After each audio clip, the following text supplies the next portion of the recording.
Assalamualaikum warahmatullahi wabarakatuh.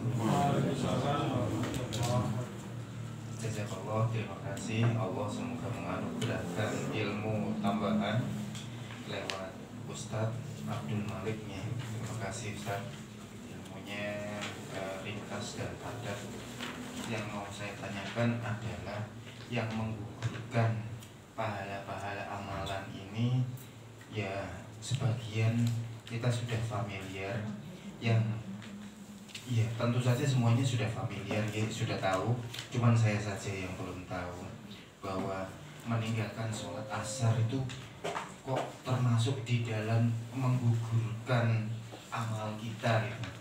Mengapa di sholat asar, sementara di sholat lain itu utamanya diangkat-angkat, tapi kalau sholat asar hingga ditinggalkan itu kok digugurkan?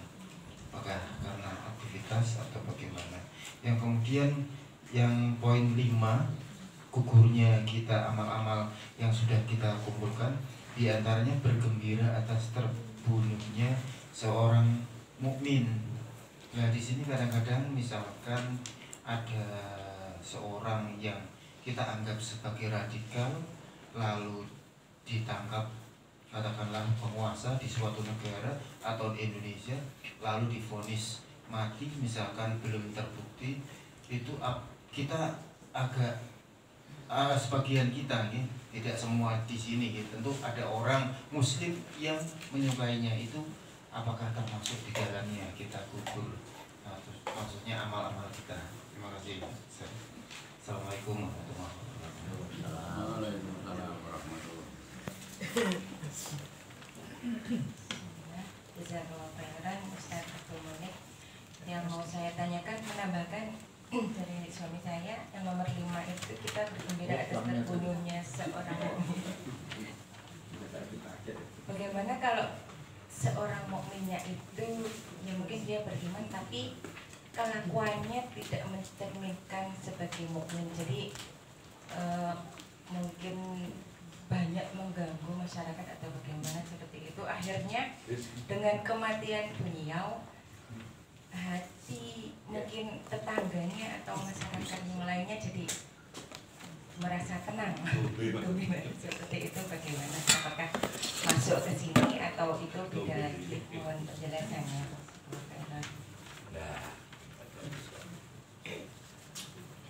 Ya, jelas. Langsung Bunur. Assalamualaikum warahmatullahi wabarakatuh. Ingin menanyakan Pertanyaannya angkat-angkat ya Pak. nomor 6 ya Ustaz. Nomor 6, mengakui selain ayahnya sebagai orang tuanya. Nah ini kemungkinan ada juga anak yang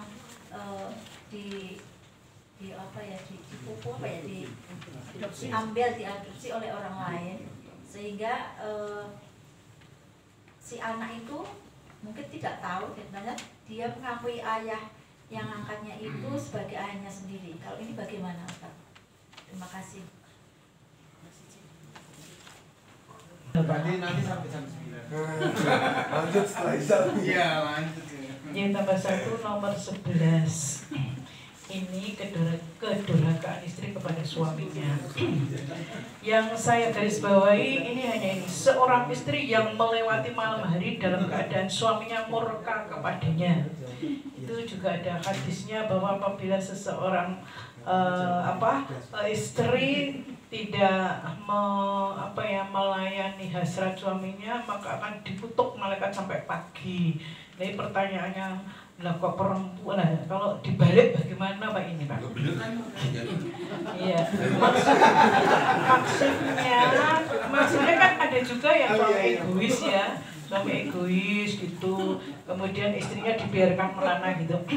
Nah ini apakah juga terkutuk sampai pagi? Nah ini hanya hak wanita aja Pak. Terima kasih. Assalamualaikum.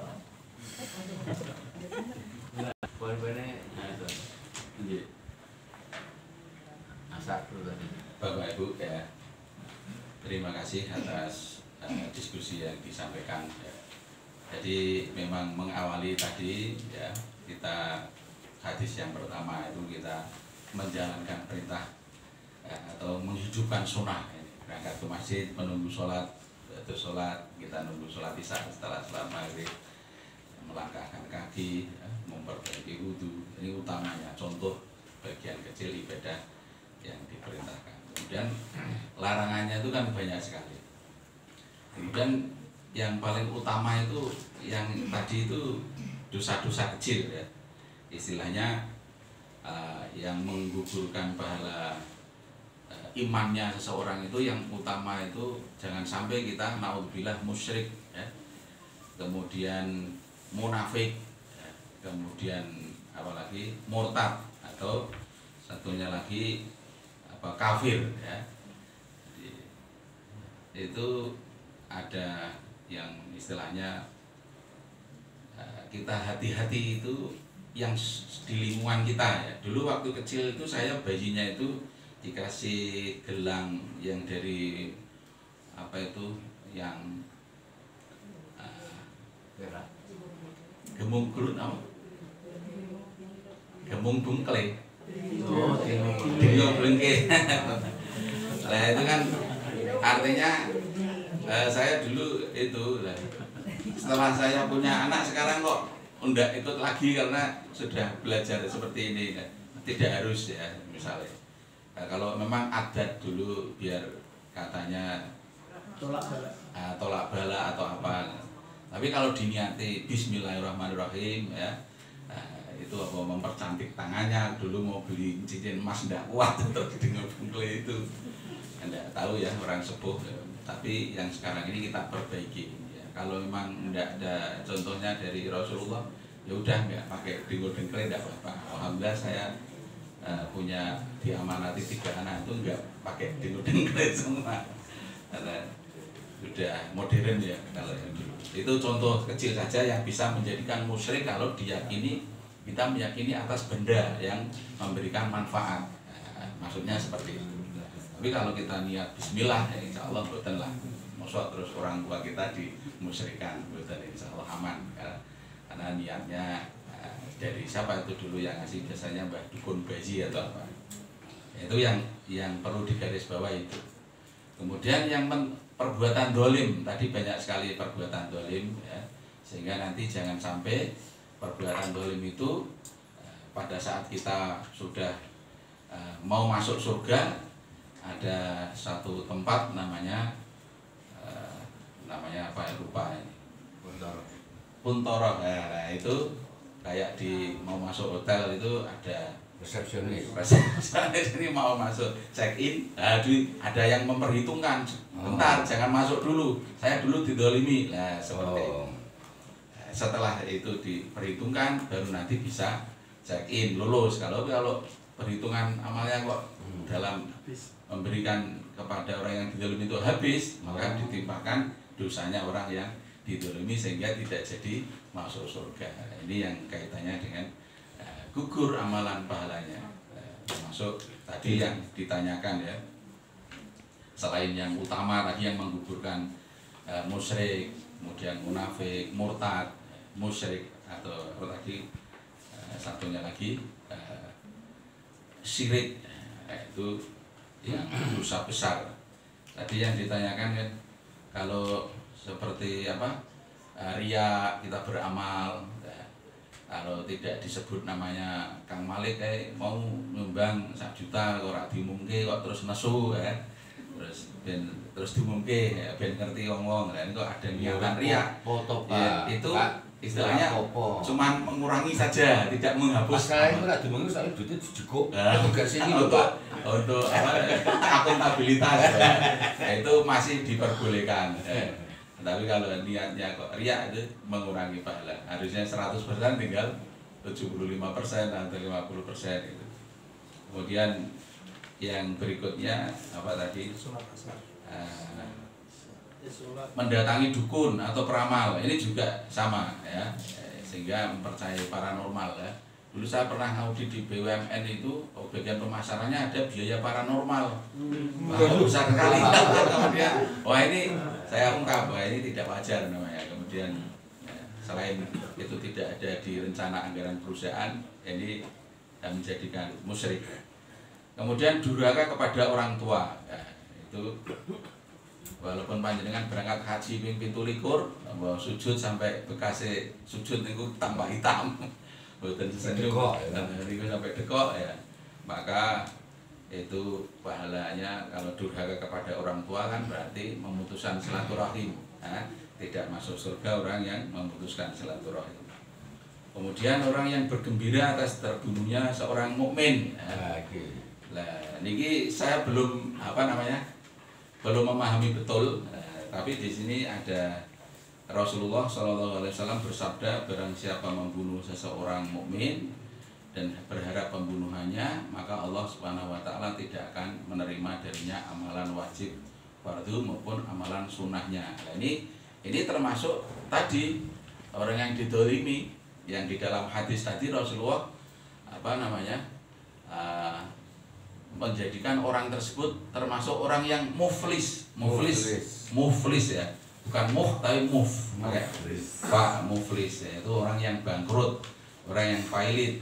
Karena dia yang pelakunya itu membunuh, maka tanpa alasan ya, kecuali kalau di pengadilan negara, kalau yang sudah negara Islam yang memberikan peradilan, orang yang membunuh dibalas bunuh. Kalau yang perorangan itu tidak diperbolehkan. Atau kalau di Jawa sini sering ada pembunuhan massal, itu juga tidak diperbolehkan, dosa semua. Maka inilah hebatnya agama Islam, itu menjunjung tinggi jiwa. Jadi Islam ini kemarin disampaikan Pak Prof itu menjaga jiwa, menjaga harta. Inilah yang termasuk kehebatannya Islam. Jadi barang siapa membunuh ya itu menjadi dosa besar. Kemudian yang mengakui selain ayahnya, maka prakteknya kita sebagai orang tua harus memberitahu. Nanti kalau sudah balik, nduk, ayahmu yang ayah badannya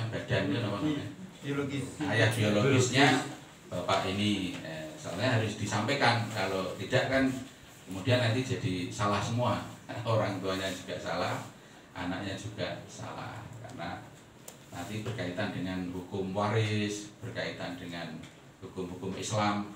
Ketika nanti anaknya putri mau nikah, juga nanti yang menjadi walinya ayah biologisnya, seperti itu. Sehingga ketika orang tersebut mengakui selain ayahnya, saya kok Gojek, saya di Semarang sini, di Ungaran sini, saya asli Kendal. Kemudian saya mengakui bahwa Prof. Umar Siddiq sebagai ayah saya, Abdul Malik bin Prof. Umar. Nah ini maksudnya yang terus kenalan, terus menjadikan saya jadi mendapatkan sesuatu yang lebih, misalkan ada harapannya. Ini yang maksudnya seperti itu.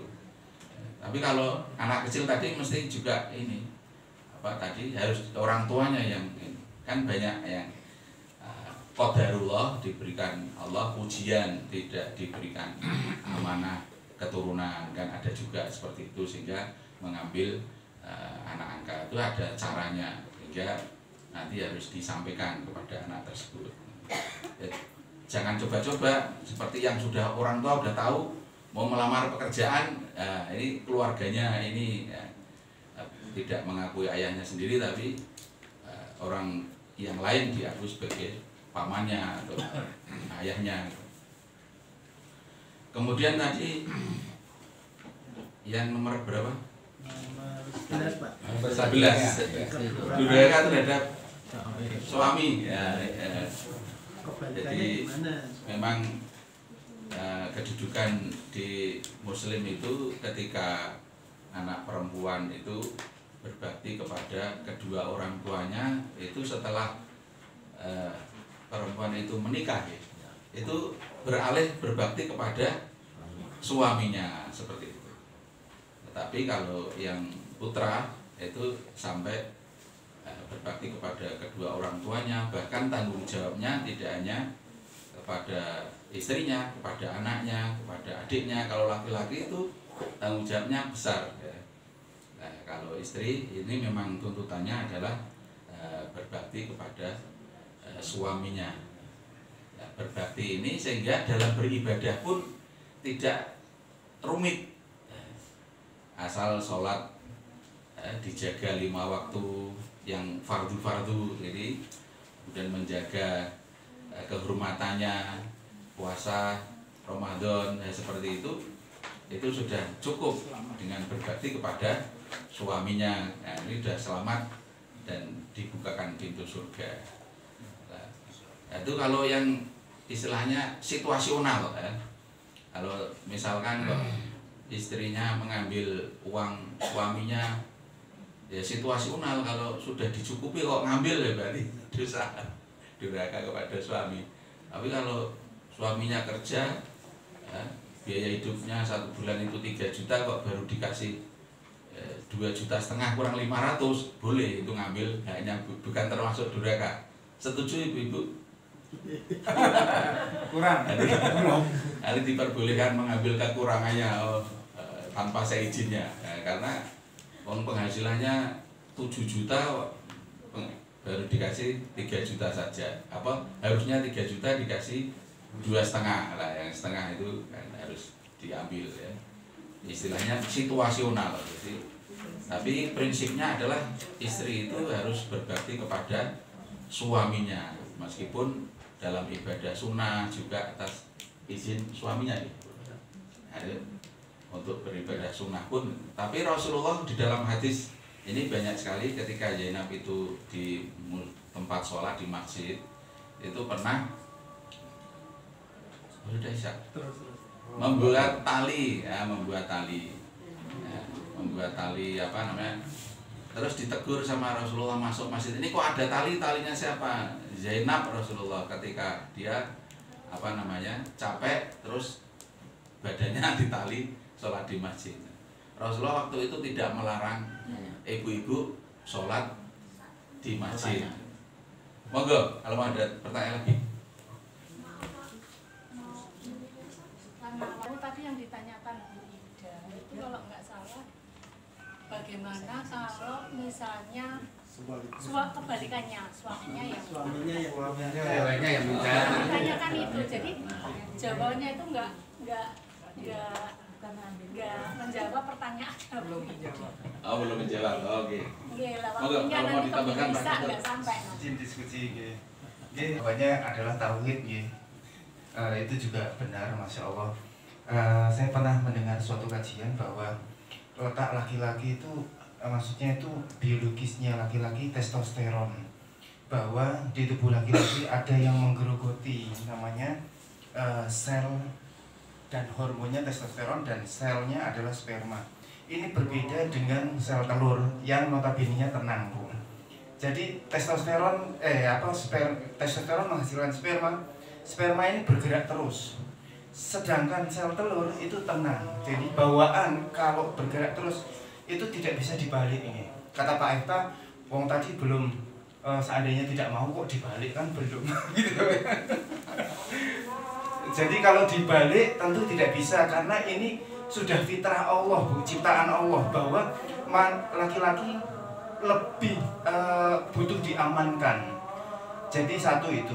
Dan sebenarnya istri mudah saja untuk meraih surga. Tapi kalau suami itu susah meraih surga, karena istri atau anaknya masuk neraka, suami katut. Jadi tanggung jawabnya sebenarnya jauh lebih berat.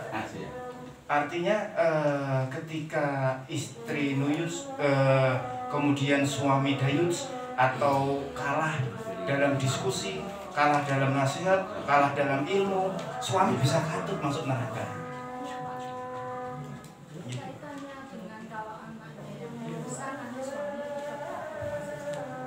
Ya. Ya.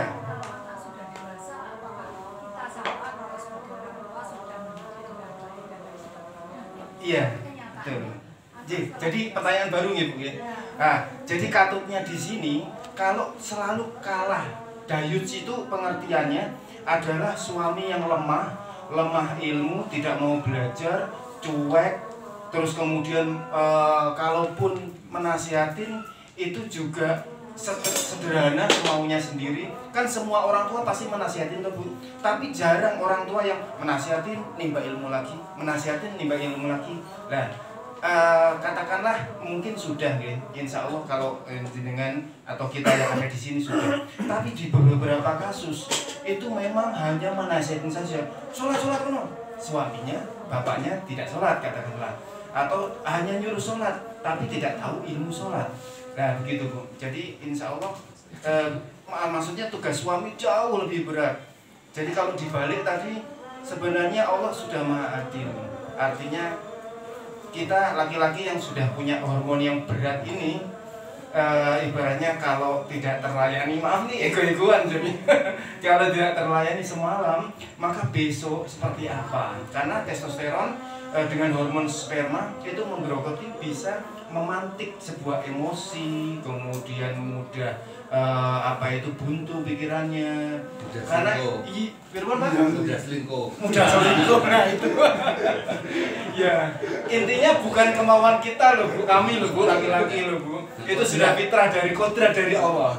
Makanya hukumnya itu ya diantaranya tidak ada poliandri, adanya poligami. Tentu saya maksudnya tidak ingin ke arah situ gitu.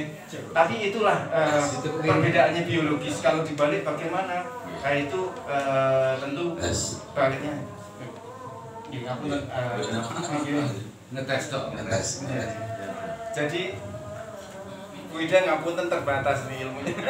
Saya turun diskusinya seperti itu. Pak Bambang mungkin mau menanggapi.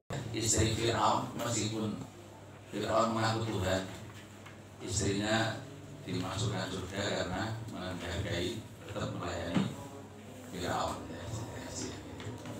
Meskipun dia mengaku Tuhan. Melayani Tuhan apa? Ya, terima kasih Pak Ustadz. Kembali kita coba lagi Senin depan. Masih seringan, nanti kita lihat jadwalnya. Kalau nggak Mas Catur ya mungkin Bu Ida ya. Nanti kita lihat jadwalnya sudah diadakan.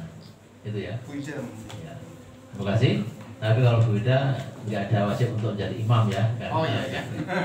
jadi yang karena dia masuk madrasah tarbiyah, jadi yang kutub, yang imami, ya, tempat untuk belajar di sini. Terima kasih sekali lagi, dan kita jumpa Senin di Jakarta. Monggo Pak Wadi ditutup. Assalamualaikum warahmatullahi wabarakatuh. Waalaikumsalam warahmatullahi wabarakatuh. Jamaah majelis musola Ar-Rahim sebantengan yang dimuliakan Allah dan dirahmati Allah, dan kita sama-sama mencari ridhonya Allah Subhanahu wa taala. Barusan kita dengarkan tausiah buka bersama dari Bapak Ustadz Abdul Malik. Kita kesankan di dalam hati dan niat kita untuk amalkan dan kita dakwahkan kepada saudara-saudara yang lain. Dan untuk kesimpulan majelis ini tidak menjadikan majelis yang sia-sia, malah majelis ini kita tutup dengan doa kifarah majelis. Subhanallahumma wa bihamdika asyhadu an la ilaha illa anta astaghfiruka wa atubu ilaik. Assalamualaikum warahmatullahi wabarakatuh.